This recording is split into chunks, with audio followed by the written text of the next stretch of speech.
महादेव गौरा पार्वती की जय। दोस्तों, जैसा कि हम सभी जानते हैं, हिंदू धर्म में व्रत और त्योहारों का काफ़ी महत्व है।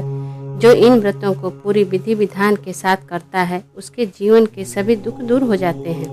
इतना ही नहीं, सुख समृद्धि के साथ वैवाहिक जीवन में भी शांति बनी रहती है। इसलिए महिलाएं हर तालिका तीज का व्रत पूरे विधि विधान के साथ करती हैं। केले के पत्ते का मंडप बनाकर उसमें शंकर, पार्वती और गणेश जी का व्रत रखकर पूरे विधि विधान के साथ प्रदोष काल में पूजन करती हैं, कथा सुनती हैं, रात्रि जागरण करके भजन कीर्तन करती हैं। सुबह भोर में पूजन करने के बाद 3 कहानी सुनती हैं। वह कहानी इस प्रकार है, चलिए सुनते हैं। एक थी ननद, एक थी भौजाई। ननद की शादी हो गई थी। उसकी सब सखियां मिलकर उसको नहाने के लिए बुलाने आईं। ननद के पास साड़ी नहीं थी। वो अपने भाभी से साड़ी मांगी। भाभी ने साड़ी दी, लेकिन बोली, देखो दाग न लगने पाए। ननद साड़ी लेकर अपने सखियों के साथ गंगा नहाने गई। अपने सखियों से बोली, भाभी बोली है साड़ी में दाग न लगने पाए। गंगा घाट पर पहुंचने के बाद ननद ने सबसे नीचे साड़ी रख दी। उसकी भाभी ने एक कौवा को दूध भात खिलाकर बोली, देखो मेरी ननद ने साड़ी नीचे रखी है, उस पर तुम दाग लगा के चले आना। साड़ी पहनकर ननद डरती हुई घर आई। साड़ी बदल कर रख दी। भाभी ने साड़ी पर दाग लगा देकर सिर दर्द चिल्लाने लगी और जाकर सो गई। पति आए तो उनसे बोली, अपने बहन के खून से रंगी साड़ी लेकर आओ तो मैं ठीक हो जाऊंगी। पति ने अपने बहन को पीपल के पेड़ के नीचे काट कर गाड़ दिया और उसके खून से साड़ी रंग कर ले आया। अपने पत्नी को दिया। उसकी पत्नी खुश हो गई। बहन के ससुराल से गौने की सायत लेकर नाव आया तो पीपल की छाया में आराम करने लगा। पीपल की पेड़ से आवाज आई, ससुरे के नौआ डार दिन छुए, 5 दिन छुए, भैया मारल भौजी मरवावल, भौजी पापिन करे सिंगार। यह बात सुनकर नाव वापस चला गया। वहां जाकर सारी बात बताया तो ससुर जी आए, पीपल के पेड़ के नीचे बैठ गए। फिर पेड़ में से आवाज आई, ससुरे जी डार दिन छुए, 5 दिन छुए, भैया मारल भौजी मरवावल, भौजी पापिन करे सिंगार। यह सुनकर ससुर जी वापस चले गए। वहां जाकर सारी बात बताए तो जेठ जी आए, देवर जी आए, सभी लौट गए। फिर अंत में पति आए। वही बात पति से बोली। पति ने पेड़ की डाल को कटवाया तो उसमें से एक सुंदर सजी हुई स्त्री निकली।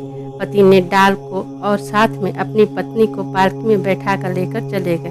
बोलो उमापति महादेव की जय।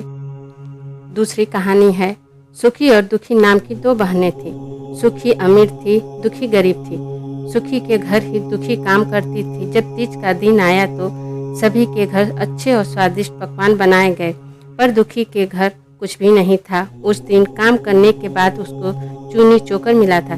बेचारी उसी की रोटी और चकोर की पत्तियां तोड़कर उसका साग बनाया। रोटी और साग बनाकर रख दी।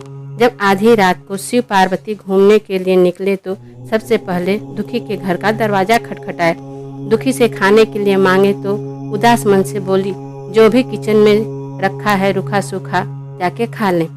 शिव जी खाना खाने के बाद पैखाना जाने के लिए पूछा तो बोली, कहीं भी कोने में कर लें, सुबह साफ कर देगी। धुलने के लिए पानी मांगा तो उसने अपना आंचर और बाल दे दिया।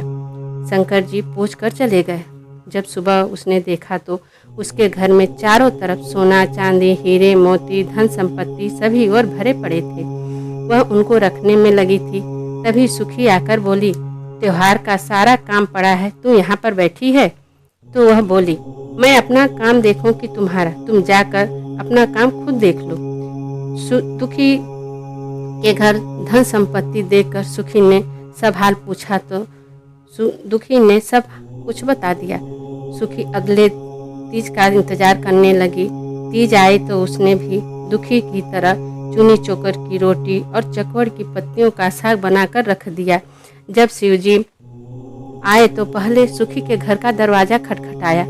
सुखी ने दरवाजा खोला और उसी तरह से जवाब दिया जिस तरह से दुखी ने दिया था। शिवजी चले गए। जब सुखी ने सुबह उठकर देखा तो चारों तरफ पैखाना था, पूरा घर महक रहा था।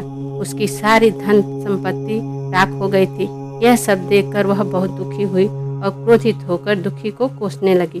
बोलो उमापति महादेव की जय। अब तीसरी कहानी है, एक ब्राह्मण और उनकी पत्नी थी। पत्नी दूसरे से प्यार करती थी, पंडित जी को हमेशा कोसती रहती थी। एक दिन दुखी होकर पंडित जी सड़क पर जाकर रो रहे थे। तभी शंकर और माता पार्वती जी उधर से जा रहे थे। रुक कर पूछे, तुम क्यों रो रहे हो? ब्राह्मण बोले, मेरी पत्नी दूसरे से प्यार करती है और मुझसे नफरत करती है, खाने को भी खाना नहीं देती है। शंकर भगवान ने ब्राह्मण को एक फूल दिया और बोले, इसको ड्रम या कुटला के कांधे पर रख देना। जब कोई उसको उठाने आए तो बोलना, महादेव गौरा पार्वती जी की वचनियाँ सत्य हो। ब्राह्मण फूल लेकर आए और उसको कुटला के कांधे पर रख दिया। पत्नी खाना बना रही थी, साथ ही ब्राह्मण को उल्टा सीधा बोल रही थी। वे वहाँ से उठे और कुटला के कोने में जाकर बैठ गए। जब दूसरा आदमी आया तो खुशी से उसको खाना खिलाई और अपने भी खाई। जब दोनों खाली हुए तो उसकी दृष्टि उस फूल पर पड़ी तो पूछा कि यह फूल कैसा है?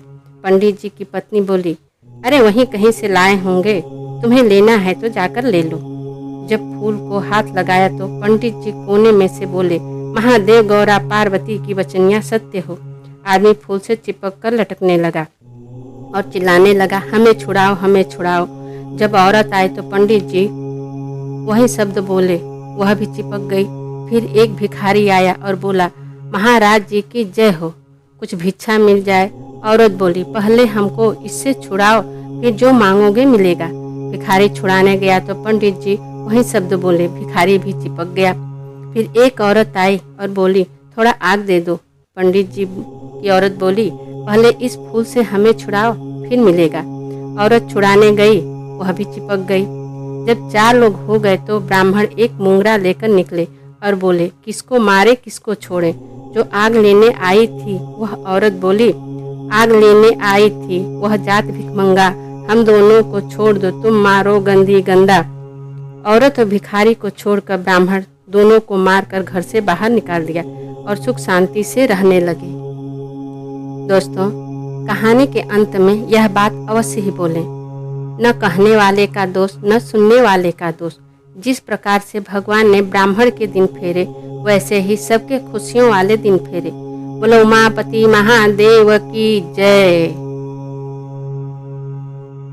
दोस्तों, कथा और कहानी सुनने से व्रत पूर्ण माना जाता है। जो भी व्रत करते हैं उससे जुड़ी कथा कहानी अवश्य सुननी चाहिए, जिससे व्रत का पूरा लाभ मिल सके।